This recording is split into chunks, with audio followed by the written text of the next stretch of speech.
वंदे मातरम केवल एक जय घोष ही नहीं महोदया, ये भारत में राष्ट्र आत्मा की अनंत प्रतिध्वनि है।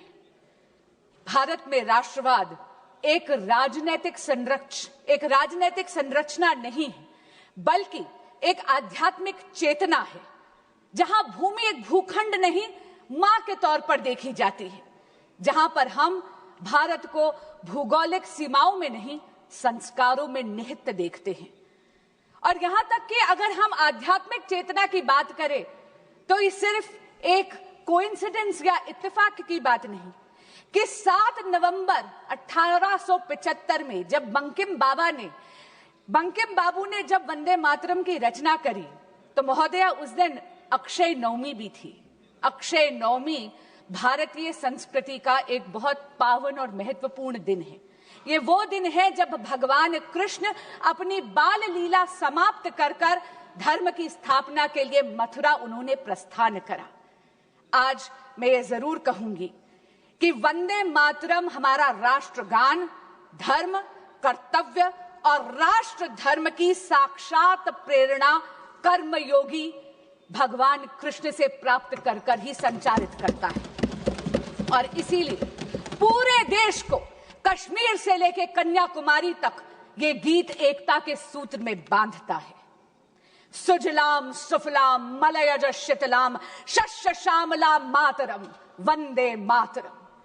ये सिर्फ एक वाक्य नहीं है, यह दिखाता है कि प्राकृतिक वरदानों से सुशोभित भारत माता अपनी संतानों को अपनी जल समृद्धि, अपने फलों से, अपनी पावन शीतल हवा से किस तरह उसका लालन पोषण करती है। और इसीलिए महोदया, भारत माता हमारे लिए एक अमूर्त अनाम अवधारणा नहीं है, बल्कि मां दुर्गा, मां काली, मां लक्ष्मी, मां सरस्वती का साक्षात जीता जागता स्वरूप है, जो कि शक्ति, साहस, सौम्यता और ज्ञान का रूप है।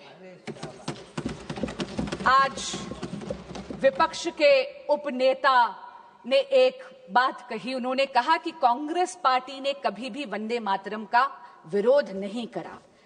महोदय, मैं 2 पत्र आपके समक्ष सभा के पटल पर रखना चाहूंगी। पहला पत्र है जो कि तत्कालीन प्रधानमंत्री श्री जवाहरलाल नेहरू जी ने डॉक्टर श्यामा प्रसाद मुखर्जी को 1948 में लिखा था, 21 जून 1948 को। और मैं कोट कर रही हूं, अंग्रेजी में पढ़कर सुनाऊंगी ताकि किसी भी तरह की भ्रांति ना हो।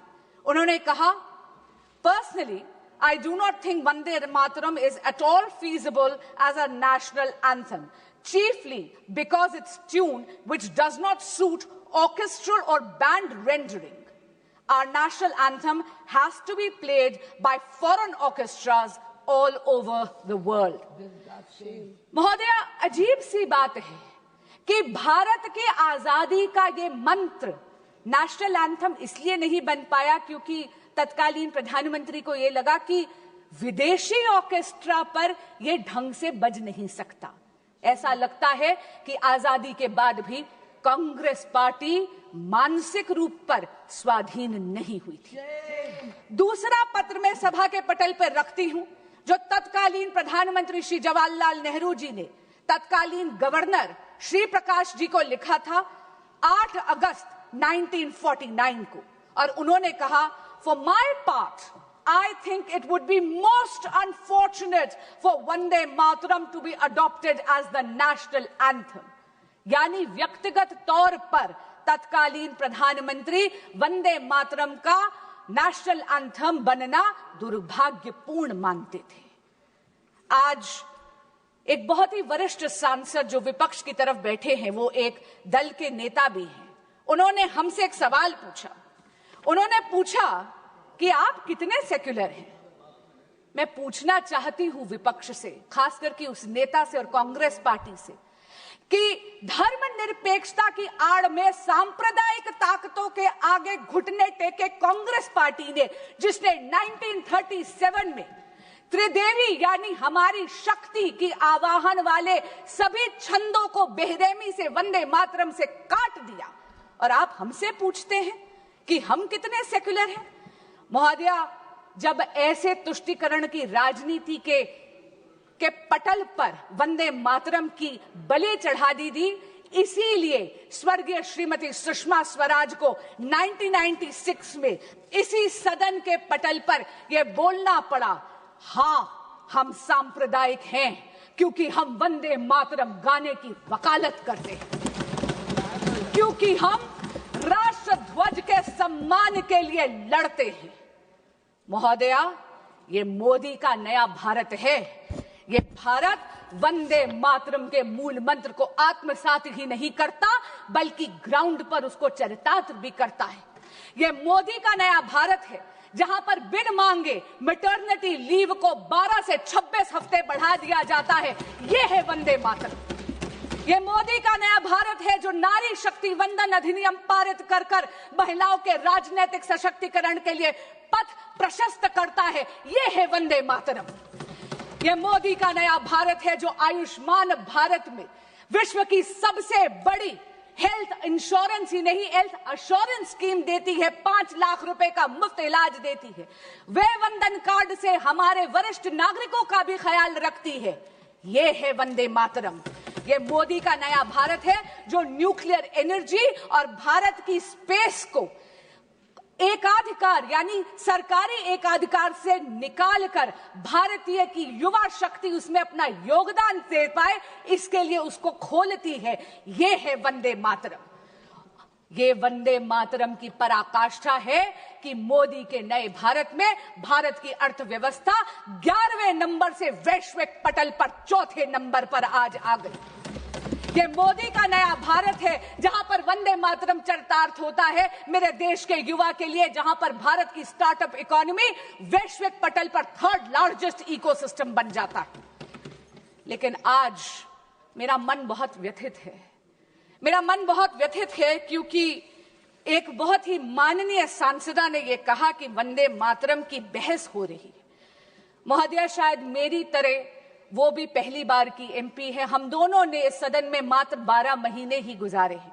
आपके माध्यम से मैं उनको कहना चाहूंगी कि ये चर्चा है जो सकारात्मक होती है, ये बहस नहीं है।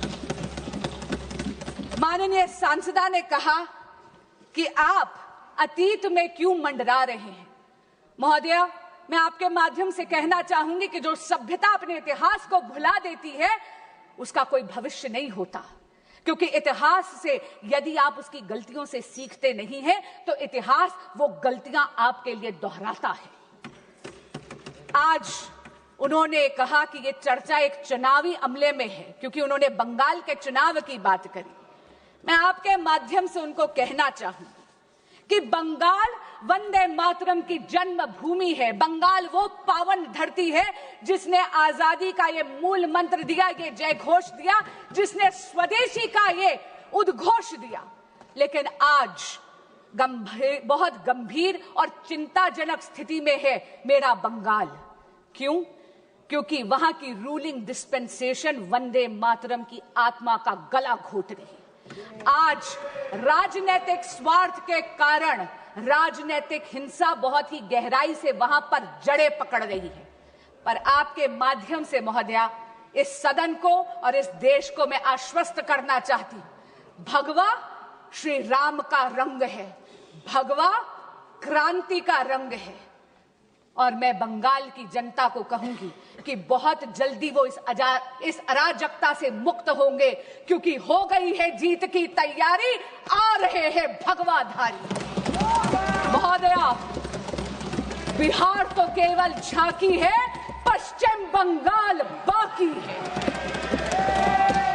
मैं अंत में अपनी वाणी को विराम देने से पहले आदरणीय प्रधानमंत्री श्री नरेंद्र मोदी जी का धन्यवाद भी करती हूं और अभिनंदन भी करती हूं कि उन्होंने वंदे मातरम की 150 साल की वर्षगांठ का 1 वर्ष का स्मरणोत्सव जो बनाया है, इससे उन्होंने भारत के युवा को पुनः अपनी धरोहर से जोड़ दिया है।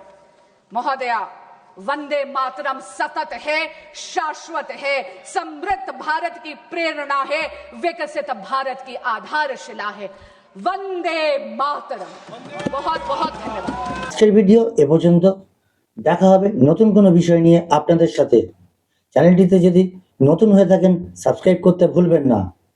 আর ভিডিওটি ভালো লেগে থাকলে বেশি বেশি করে লাইক করবেন এবং শেয়ার করবেন।